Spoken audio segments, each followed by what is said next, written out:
Well, hello, friends, and welcome back to the episode. I am super excited because here in just a minute, I am going to welcome my second guest onto the show. Brooke, she's going to introduce herself to you. She is one of my business coaching clients, and she is the true example of what it takes to turn things around, to change your attitude, to invest in yourself, what to help you get the skills, the business skills that you don't already have. I hope you enjoy the episode. And without any further ado, let's welcome Brooke to the show. Brooke, I already did the intro, so I did not tell them anything about you, just said that you're a business coaching client of mine. So I want you to do the honors. Tell us who you are, where you're at, what you're doing, how you ended up in my world, if you will. So I am a licensed dental hygienist. I live in Idaho, southern Idaho, and I see patients in a small town of Haley, Idaho. I found myofunctional therapy when I was getting burnt out on dental hygiene. My body was breaking down, cervical degeneration in my neck, the tennis elbow, carpal tunnel, all the things. And I was at a convention in a course called Dental Hygiene Superstar. And at the very end of the program, they plugged for myofunctional therapy, started talking about what it was, how it helped people. Like a lot of us, my son came into my mind, and I just went down the rabbit hole of what is this? How does this help? What is going on? Got my clinical training and felt good as far as implementing therapy. But once I put a name to my business and started an LLC, I quickly realized I don't know what I'm doing as far as running a business goes. I mean, no clue. Um, I think I came across your program on social media at some point. One of the Facebook groups was talking about business coaching or looking for business coaching, and there was a plug for your coaching. And I had recently, before that, talked to another myofunctional therapist who trained through you in Northern Idaho. And she said she took your clinical course. And I was like, oh, this name is familiar. I'm going to dig deeper. So when I dug deeper, I found your program, signed up for your email list. And then when you launched, I decided to join the business coaching course. The Myo Business Accelerator. For anybody Yeah. else watching, they can't get in it. So yeah, that was Okay. that was it. Yeah. Yeah, because that program is being absorbed into the Profitable Myofunctional Therapist. Long story short, we took the huge dental ditch hygiene academy, we split it into a clinical and a business, and so that's where we are right now. But yes, you got into the MBA program, and what did you do with it? Did you stay stuck? I started, Yeah. slowly chugged along, have not completely finished it, and just realized I needed more one-on-one, person-to-person, tough love, goal-oriented, like this month, this is what you need to establish by the next time we meet. And in the program, there's great information, but I'm very habitual at oh, I'll take my time, or oh, I'll divert and put this on the back burner and put this in the forefront, and the squirrel brain just being all over. So for me, I was like, I need one-on-one. I really need this in-person to person contact. And then that's when I joined Yeah. Yeah. business. Yes. Well, and it's funny because and I was looking back now, I can't remember exactly what we have thoughts or for the title of this podcast, but it said something about attitude. Yeah. And remember that, like, when you and I first started working together, you were just so like down in the dumps, very discouraged, very frustrated. And that was one of the first things that I remember.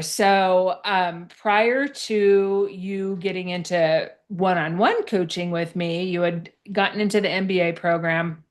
And I remember at some point, I don't remember when it was, you emailed me and you were like, I just opened my business and I'm already thinking about that I'm going to have to close the doors.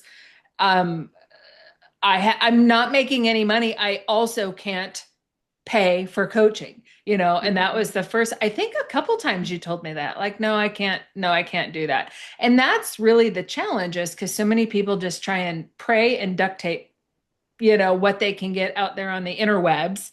Yeah. um and I always say that you can only get so far with free stuff before you have to just quit taking all the free stuff, because correct me if I'm wrong, all the free stuff has a different opinion. Everybody has something, like nobody's giving you the recipe, which is why it's important to get in one-on-one. So Yeah. once you decided to you booked your unstuck call, we did a call for that, and it was basically like, okay, we're here's what I would do if I started working with you. So you decided to commit, and then what was tell me what it was like being stuck then. What were some of the first things you told me? You said squirrel brain already. Yeah. I Because mean, at that point, it was just like I knew I had strong clinical skills. I knew what I was doing in that regard. I knew how it helped people and changed their lives, but I couldn't get people in the door. I had a hard time collaborating and discussing what I had to offer to people. My offer, I guess, was very choppy and shaky in my voice. It's like my brain knew, but I couldn't get it to come out of my mouth in the right way. So, like, not having that confidence in front of a provider or a potential client was deterring. mm-hmm. And then as far as like just the back end of business stuff, like having the protocols, having the templates, having the intake processes, like making things a lot easier. I didn't have any of that, and I didn't know what to do or how to do it or where to go with it. And so because people weren't coming in the door or the phone wasn't ringing, I was like, well, I guess it might be time to go back to dental hygiene full time, which, I didn't want to do. My body couldn't tolerate anymore. So I was just really sad and discouraged and defeated because I knew I could do it, but I just didn't know how to do it and put it together Yeah. properly. Yeah, I do. I just remember that feeling from you of just being like, Defeated. I was totally defeated. yeah. I just it just gave me goosebumps again. So we started working together. At this point, it's been what, maybe 4 months? Yeah, we started in February. Maybe what, February? Yeah. So, as with everybody, we start by determining where you are. I always talk about what season of business you were in. So, what was surprising that first month? Because the difference in you as a coaching client and as a practitioner and as a CEO, the difference in you between month one and month two changed drastically. What do you remember from that first session where we just started laying things out? Yeah, having my all the ideas in my head, but being able to get the homework template from you to say, okay, let's put this down on paper now, like the physical action. And then it gave me confidence to say, okay, I kind of do know what I'm Yeah. doing. I can do this. I can keep the ball rolling. The juice is worth the squeeze, if you want to say. But Yeah.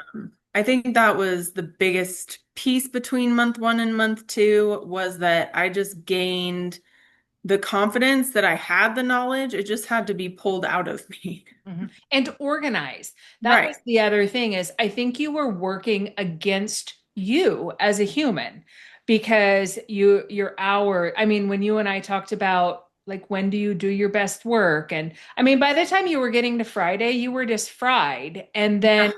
you would just do the shame spiral of like, I'm just garbage because I just don't want to. So you would then have ostrich syndrome, stick your head in the sand And do nothing. and I do just nothing. And so I think one of the biggest reasons that it is so helpful. You start to get the framework, the recipe. Do this, do this, do this. Mhm. Um, but you also start to look at things a little bit different and you get organized, Yeah. because you had things in place. Like you could do an exam. Clinically, you were strong and you are strong. But you just had some inefficiencies, some different pieces of the puzzle, which was which was contributing to the like, hey, I feel completely hopeless here. Also, another thing I remember you saying right at the beginning is like, I don't think this is going to be doable for me because I live in a small resort town. Mhm. So you had already set your expectation, your ceiling, if you will, or, I always tell people you can argue for your limitations, but I'm not going there. Uh, Yeah. because you just felt like you were in just this little resort town and like this wasn't going to be possible. So tell us a little bit about how you were building your practice because currently what we're working on is an online practice. That's Mhm. always that's the thing. That's what I'm known for. That's my zone of genius because yes, people do want to attempt to do it in person. And some of them do it in person. But growth, to be able to grow really big. And so you were really stuck thinking about Haley, Idaho, as this little teeny tiny area. And I think of it like somewhere like Aspen, it's just a resort area. People go in and out of Aspen, they're not doing anything there. Like they don't probably have, unless they're there a lot, they don't have doctors there, they don't have their therapist, they don't have anybody there. So Mhm. you kind of had this limiting factor. So tell us how you are practicing because you're still very much the same. You've made a few changes, but what did that look like for you?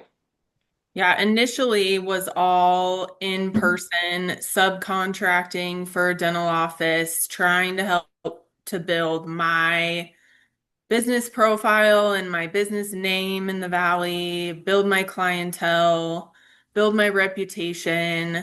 Some virtual here and there. Now it is a little more hybrid. I would say 75% in person, 25% virtual because of those people who don't live here full time. I mean, their main residences are in another state.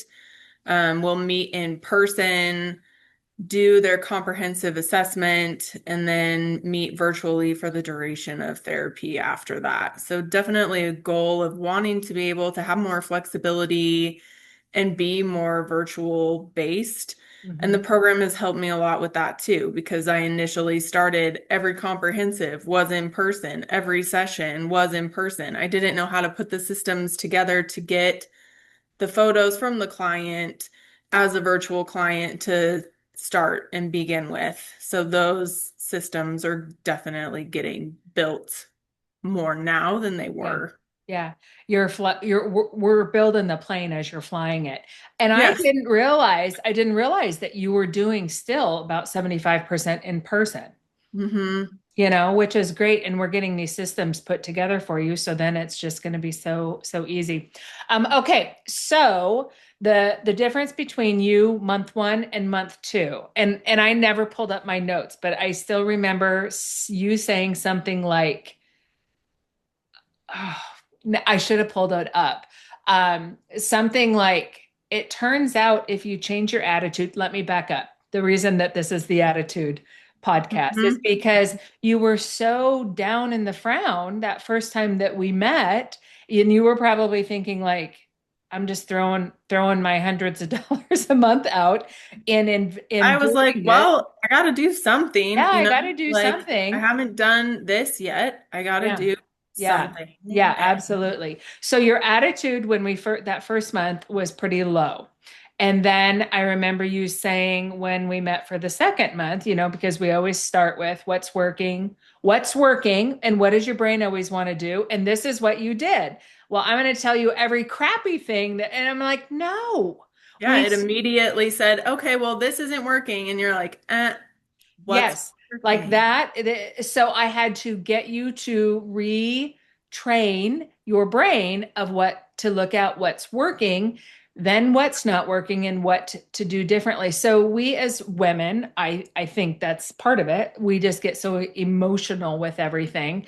Um, but that was the first thing that you wanted to tell me was what was not working. So we did some work on that. And then when I saw you the next time, you were like, well, it's apparent that an attitude change really turns things around because you came into coaching, you were smiling, you were excited, you had some wind in your sails, and it's not like anybody was throwing $100 bills at you yet, but No. you had changed your attitude, you were focused on your work, you were doing the things that needed to be done, and you were getting phone calls. Yeah. And The belief that, system changed. And I think just having that shift in mindset, of course, in your own personal presentation in front of a provider or in front of a client, even on the phone, you can really tell the confidence or shakiness in somebody's voice. 100%. And I think just that change in the universe was kind of the paradigm shift in everything. For you. Well, and I am a big believer in like when you step into that CEO role, like you weren't. Maybe you are now starting to look at yourself like a CEO, but you were just like in a life raft in the middle of the ocean and then that Carmen, come save me. I don't even have a paddle. Uh-huh. What do I do? But that was such a turning point because when you said it turns out that if you change your attitude, things start to change. So Yeah. then you started dialing things in. So what are some of the things that we've worked on? The biggest things that I think we've worked on are the client avatar, so the ideal client avatar. My offer has been reworked and changed and made more confident in my presentation of that. Systems that have changed are the intake system, having the clients fill out the paperwork prior to seeing me instead of blocking out, taking up all this time in my day-to-day schedule with client time that wasn't necessary. So Mhm. dialing that in, organizing the calendar, I would say are the big ones that Yeah. stand out to me. Yeah, and we shifted your time management Mhm. on what you're doing when, because again, going back to that by Friday, you just felt like dirt.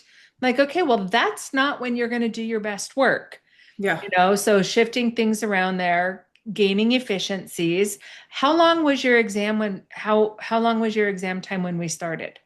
2 hours. And what are you down to now? About an hour and 15 Good. minutes, and Good. then maybe another 15 minutes on the note taking and report because we developed that system to you Yeah. already have all of the information. Why are you putting it all back in again? Take what you have and roll it into things Yeah.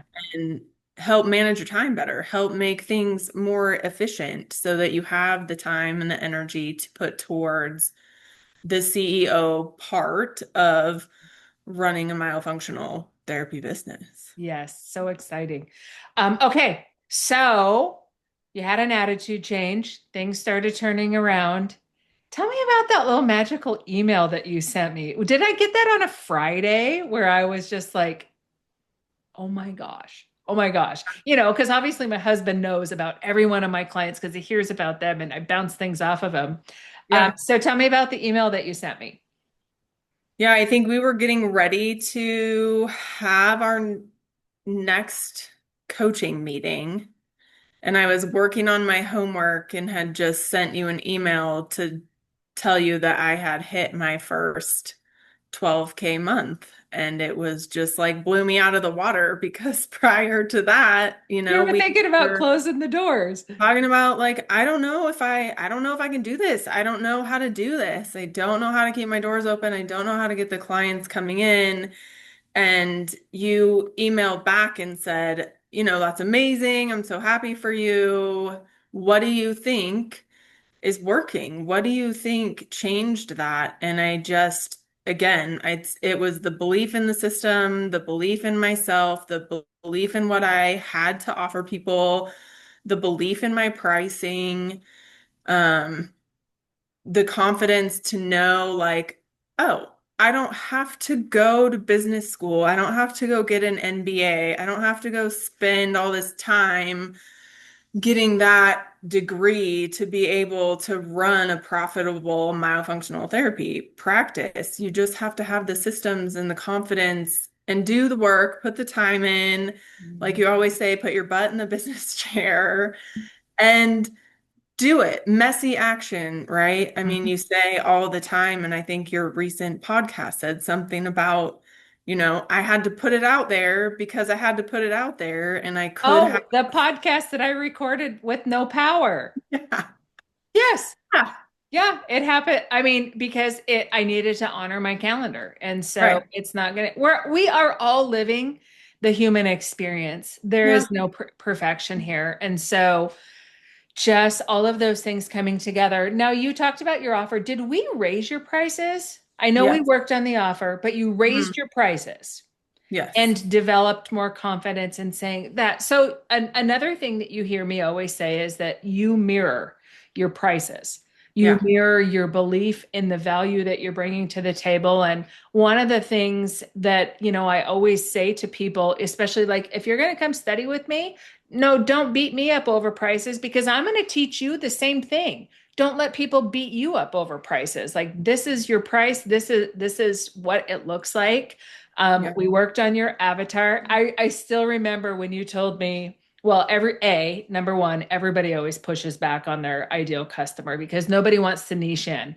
No, Yeah. everybody wants to just be the all omnipotent, all powerful biofunctional therapist that works with everything, with everybody, which just screws people. And you and I haven't even gotten to your website optimization stuff, but in today's day and age, you cannot satisfy Google by saying, "Hey, I see everybody, from birth to the grave." Yeah. So we dialed that in, but I remember when you told me who your ideal customer was, which was who? Who is it? Pop quiz. Now you're gonna put me on the spot. But you on the Um, spot. I mean, it was kind of all over the place. I Yeah. can't, it was so long ago and I've niched it in so much. You And can't remember. Yeah. yeah, right. So I'm versed in who it is now, but it was kind of like men and women that are like health conscious and then kids to help them develop and grow. Like it really was just everything. piecemealed, choppy Yeah. all together. Yeah. And I remember going to your Facebook page and Yeah. or your Instagram and you had told me who your who was. And I was like, beautiful, let's go take a look. So I went to your Facebook or your Instagram, and your two most recent posts was um one was for women, I think it was about sleep, and then which was good. So that was more in line with your who. And Mhm. then you had something about facial development and tongue-tied children or something. So it was like, no, we can't have that. Right. And so that was It's the just hardest. mixing the pot. Yeah. Yeah. And it's not, I mean, I always say this, you will see outliers. It's not like somebody will call you up and say, "Can you not work with my child because your specialty is middle-aged women who are not sleeping well," or whatever. Right. But you have to have a simple marketing message, and you have to know who that is. So remember, your ideal customer that you sent me first was like 2 pages long because you helped Yes. AI build, or AI helped you build it. Helped me. Yeah. And I'm like, girlfriend, it needs to be a sentence. Like you need to be able to tell somebody in an elevator, of who you help. So you have gotten that dialed in. So we Yeah. raised your prices, you got clear on your who. So now we're starting to get some direction on, I mean, you haven't even gotten into marketing or Yeah. optimizing That's the like, website, all of that, like that is coming right up. yeah. Um, so then you had a $12,000 month. Now, did you make a mistake in there somewhere? A mistake in there Do where? you remember when I was like, "Hey, here, hold my beer"? When I you were, remember I remember the video, like I can visually see you yeah, when handing you me were your. doing therapy without being paid. Oh, yes. That Yeah, mistake was a client who was not paying. nickel and diming and Yeah, yeah, yeah. yeah. Bet you don't do that again. And we've all made those kind of mistakes. I've never done therapy without being paid for it, but I have sent kits, So, but I distinctly remember that when you were like, I just don't know. I just don't know how to collect the money before, doing the service. And I'm like, Yeah. here, hold my beer. This is Yeah. how you do it. You say, once the invoice is paid, then you're going to be able. So that's developing those systems too. Yeah, So, that was a big part of the systems and like yeah, the offer to like upfront, pay in full offer, family discount offer. You know, my empathetic heart goes out to people who have big families and they want all their family to do therapy. So then I offer these big discounts. And in the end, that situation doesn't always work out the yeah, best because yeah, then they're looking for more and more because you already gave them yeah.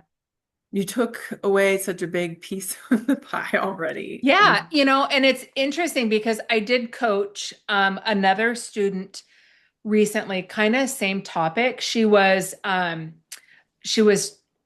she got into a rabbit hole, if you will, because a provider asked her for to basically create something more affordable for families or something. I just totally slaughtered that. But so rather than work keeping eye on the prize of what she needed to be focused on, she was suddenly building this other thing. It was going to be like a digital delivery for Mhm. younger kids.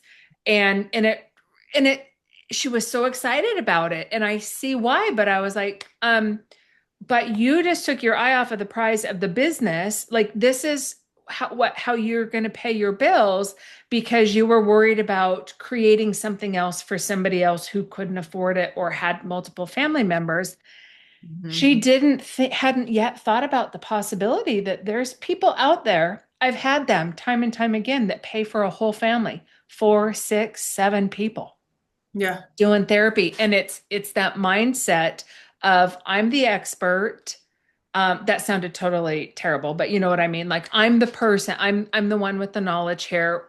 We need to, if I'm going to help your family, I need to help each individual member of the family, not create some big, this isn't just a big, massive BOGO, Right. you know? And that was one of the biggest things. And she was struggling with that too. So the family discount is great, but you don't want to just continue to discount, continue to discount, continue to discount. Think about it with your dental practice. Does Mhm. your boss discount everything all the way down so that he's making nothing because a family of 6 is coming into the dentist? No, No. he's going to give them each the best care. And so once I talked with her and said, hey, you tackle it like, hey, I can help the whole family. Here's what we do. We do an exam on everybody. Yes, everybody has to pay for it because they're getting their like that. They're the special person of the moment. They get their exam and then we're going to triage. That way you don't overlook anything sinister like sleep disordered breathing, which I have caught a lot of in children. When I do 3 or 4 exams and I say, hey, Susie Q's really bad, she needs to go get a sleep study. It always Yeah. catches mom off guard. But then you can triage. But I don't do therapy on top of, I mean, like, I don't let kids piggyback on top of each other. I don't discount it all the way down to where I'm making money. You're running a business. And Yep. that's the biggest thing. So now we're starting to get these pieces of the puzzle going. You've got your offer, you know your who. So those are just going to get better because you're not going to redecide on everything. Do you feel better having that clarity, knowing what lane you're driving in? Absolutely. Yeah. Especially when we'll start rolling into the marketing piece of things because I didn't. It was all over the place, just like you said. You Yeah. looked at social media and it was like, oh, she's marketing to Betty, and then she's marketing to Johnny, and then she's marketing to Bill, and it's like, okay, but where is that algorithm in the internet world gonna pick up on something and make your presence known? If you're all over the place, Yeah. you're not gonna get that, which that part of it I never knew and I never understood. But with learning and coaching, that makes sense to me now. You want to be able to niche in marketing so that your presence can be known, your Yes. business can be seen. People Yep. can know that you're there when they search for some off-topic thing that does connect to myofunctional therapy, but they don't know that. Because yeah, I do still see everybody, but that marketing piece really has been helpful to just learn the trajectory of things and to be able to put that all together into a lane instead of driving down the freeway and Swerving a slow everywhere. car, let's move over here. Oh, I had another slow car, let's move over here. Instead of like picking the lane that's going to get you Yeah. there the Yeah. most efficient way. Yeah. Clarity is where the cash is, Yeah. and that's always a big bottleneck for everybody. It's where every single student that I have in coaching right now, everybody is pushing back on they think niching down, knowing that person, just, they want to do the whole cast the bigger net, catch more fish. And oftentimes you catch no fish because the whole Google thing, like Yeah. Google is all about the end user. And if you are not serving up exactly what somebody specifically is looking for, Google's going to pass because they always have other options. And Yeah. that's the biggest thing is you want somebody who lands on your website, lands on anything of yours to be able to self-select. I mean, think about it. People market to you. Do you ever have anything where you're like, oh my gosh, this was serendipitous. This was exactly for me. Because you can look at it and say, hey, this is where I need help. And it makes it a lot easier because Yeah. you're not selling anything. You are offering the solution to somebody who has already raised their hand and said, hey, I need some help. So Yeah, your business coaching. love it. All right. So let's get ready to land this plane. So the last thing that I want to talk about is what would you say to somebody who is Brooke, who is sitting out there, who's listening to this podcast, who's struggling, who's trained, who's done. I mean, I have met people recently who have taken 3 and 4 training courses. Mind blowing. What would you say to them? What would you say to her sitting there saying, I can't afford to invest in myself. I don't know what to do. Like, what do you say? Yeah, I mean, I think the resistance happens, especially in those of us who are dental hygienists. We have such a type A personality and we are so like, I mean, for me, I guess one lane minded. And you're like, well, I've already started here and I kind of already started these systems. I don't want to learn and change to something else. I just want to keep swimming in the mud till My I gosh, yes, find. software. We forgot to talk Yes, about software where you kept yes, saying, I'm dabbling with 17 or I'm dabbling with Simple Practice. Remember, you're like, well, I haven't totally decided, but I got this figured out with Squarespace. And then you're yeah. like, No, decide already and move. exactly. So that's what I would say. I mean, if you Yeah. have the thought in your mind that this is something you might want to do, but you're on the fence and you're dipping your toe in the water and then you're taking it out and you're like, oh, well, I can figure it out. Oh, well, I can figure it out. Like in my experience, I couldn't figure it out. I kept trying and trying and trying to do it on my own. And I mean, just you have to take the leap and you have to, even if you're not sure, I mean, there's another thing you say all the time, take messy action. Just take the messy action, put the messy effort in, and even if you're resistant along the way, which, I think a lot of people are. It is. It's hard because we're type A plus anyhow. And then you have this thing that's called a sunk cost. Like Yeah, you've already spent it. That was the whole thing when you were telling me, I don't want to spend any more money on this. yeah, Okay. Then what? Like You have Right. to, and that's the thing, what people don't understand is the clinical training that y'all are taking is clinical training, which is great. It gives you the skills. But where are you getting the CEO training? Where are you getting anybody to tell you you can't be everything to everybody or your offer? I mean, we raised your prices. Interesting how you raise your prices, you get more organized, you have more confidence, you have a $12,000 month. Is Yeah. a $12,000 month going to happen every month? Maybe, maybe not. I've had super high months, I have super low months. That seems to be the nature of the And business. I think it is just the nature of the It business. really It's is. nice to have that high month and you're like, okay, I can keep the doors open for another however many months, however you're practicing, whatever your overhead is if you are renting a space. But, just take the leap of faith and do it and have confidence in yourself that you can do it. Yeah, because then you have evidence. And that's Yeah. the biggest thing is when you start to get shaky, that's the thing is you have to just plug on through. You have to just keep going. The unsexy business basics. And that's the thing. I know you and I still have several months of coaching together. We're just plugging along. Now you know your who. Now we're starting to talk about marketing because now you've got your offer, you've got clarity there, you know who you're talking to. Now we can start talking about your marketing. You and I Yeah. have talked about blogging, but it made no sense for us to talk about improving your website, gathering metrics, or writing a blog when you didn't know who you're writing Yeah. it to. So Mhm. so you've got some direction. That is the biggest thing. So oh, well, I was so excited that we finally got to do this because that is exciting. When I got that email, well, your email and also your Google review, because that is the biggest thing to see somebody come into coaching and go from feeling so downtrodden, to Mhm.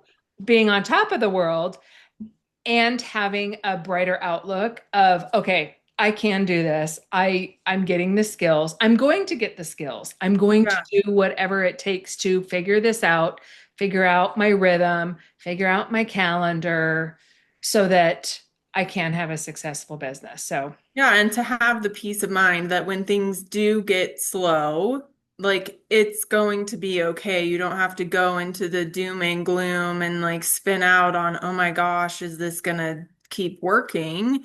Because you have the skills and I have the knowledge to know in this moment, I can direct and focus on continuing to grow the business and continuing to get the people to come into the yeah. door. Yeah.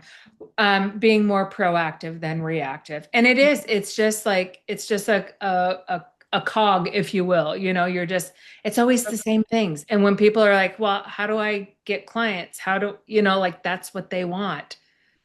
There's a lot of pieces to it, which you're There's a learning. lot of pieces So too. yeah, yeah, awesome. Well, I can't thank you enough for taking the time to be here and to talk about this because it is, trust me, it's an issue with so many therapists out there that are trained, stuck. They're just hanging out like, I got to do this. I mean, I'm meeting them that have been sitting on their training for 3, 5 years. And I think Yeah. you just have to be putting one foot in front of the other. So thank you so much for being here. And I know that this is going to be helpful for a lot of people.